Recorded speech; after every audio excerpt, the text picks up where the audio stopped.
युरोपमध्ये स्थलांतरित आणि आश्रितांसाठी एक नवीन नियमावली तयार केली जाते आणि त्यासाठी सायप्रसमध्ये युरोपीय संघाच्या 27 देशांच्या प्रतिनिधींची एक बैठक पार पडली आणि या नियमावलीवर एकमत झालेलं आहे. युरोपमध्ये स्थलांतरितांचा मुद्दा हा प्रचंड गंभीर बनत झालेला आहे आणि अशातच ब्रिटनमध्ये एक भयंकर घटना घडलेली आहे. ब्रिटनच्या नॉर्दर्न आयर्लंडमध्ये बेलफास्टमध्ये एका सुदानी आश्रितानं आयरिश व्यक्तीवर हल्ला केला. साधा सुद्धा नाही तर त्या आयरिश व्यक्तीचा त्यानं भर रस्त्यात शिरच्छेद करण्याचा प्रयत्न केला.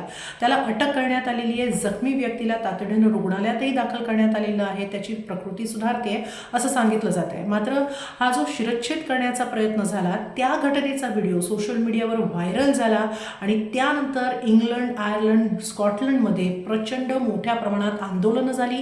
त्या आंदोलनांना हिंसक वळण लागून अक्षरशः दंगली उसळलेल्या आहेत. ठिकठिकाणी जाळपोळ करण्यात आलेली आहे. विशेषतः स्थलांतरितांची घरं पेटवून देण्यात आली. त्यांच्या दुकानांना लक्ष करण्यात आलं. त्यांच्या मालमत्ता लुटण्यात आलेल्या आहेत. स्थलांतरित इथं येऊन आमच्या घरांवर कब्जा करतात, आमच्या नोकऱ्यांवर कब्जा करतात अशा आरोप ब्रिटनच नाही तर युरोपमधून सुद्धा केला जातोय.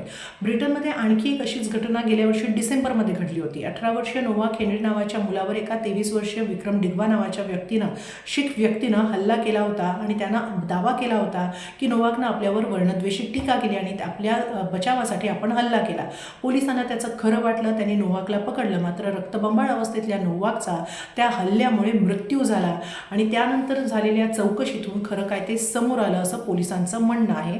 या प्रकरणी त्या विक्रम डिग्वाला शिक्षा सुद्धा सुनावण्यात आलेली आहे. मात्र स्थलांतरितांकडून होणारे असे हल्ले पाहता आता तिथली जनता प्रचंड पेटून उठलेली आहे, वैतागलेली आहे. युरोपमध्ये सुद्धा अनेक स्थलांतरित येतात. विशेषतः आफ्रिकन देशांमधून, पश्चिम आशियातल्या तणावग्रस्त भागातून, अगदी युक्रेनमधून सुद्धा गेल्या 4 वर्षांमध्ये प्रचंड मोठ्या प्रमाणात स्थलांतरित युरोपमध्ये स्थायिक झालेले आहेत आणि त्याचा परिणाम किंवा त्याचा ताण हा युरोपीय अर्थव्यवस्थेवर येतो आहे. शिवाय युरोपमध्ये येणारे पर्यटक सुद्धा पर्यटनाच्या नावाखाली येतात आणि इथंच ठाण मांडून बसतात असा सुद्धा आरोप युरोपमधल्या अनेक देशांमधल्या नागरिकांनी केला आणि तिथं मोठ्या प्रमाणात आंदोलनं सुद्धा झालेली आहेत आणि त्यामुळेच आता युरोपला स्थलांतरितांविरोधात किंवा आश्रितांच्या बाबतीत एक नवी नियमावली तयार करावी लागते.